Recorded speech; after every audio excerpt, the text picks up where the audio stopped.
The Unseen Presence, Rescued from Darkness. Written by Mel Goebel. Narrated by Joe Farinacci.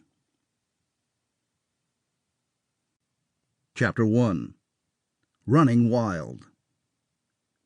What makes a 12-year-old girl slip over the edge, enter a dark moment of her soul, and think that violence is the best solution for her problems? I didn't know the answer to those questions when I was 7 years old, and even now I don't quite understand. But the clearest memory I hold from one summer long ago is the day my sister took a rifle out of the closet and prepared to kill our mom's boyfriend.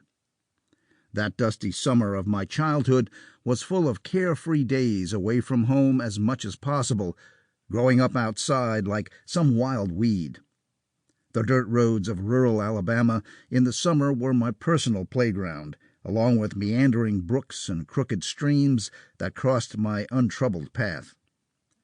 Catapulting down the side of a sun-drenched hill, my twin brother Marv, brother James, who was also a twin with one of my sisters, and I freely explored our little kingdom.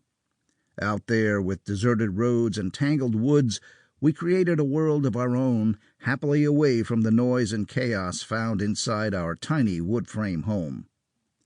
In those days, I traveled in a tight pack with my brothers. After hiking all day across rural Alabama's farmland, crossing creeks and mossy ponds, we'd head home, hot and sweaty from the humid summer air. We would go anywhere outside to escape the stuffy confines of our little three-bedroom house that overflowed with frantic activities of 7 unruly kids, Mom, and our mostly absent Dad. The house was messy and quarters were cramped.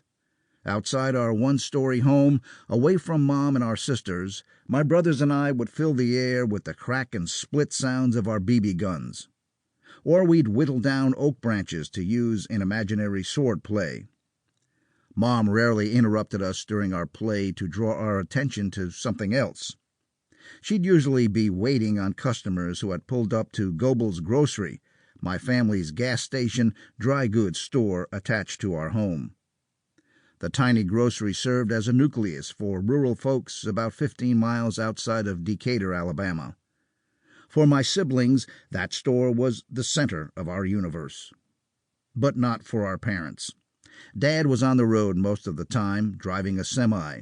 Whenever he was home, he was gruff and often violent.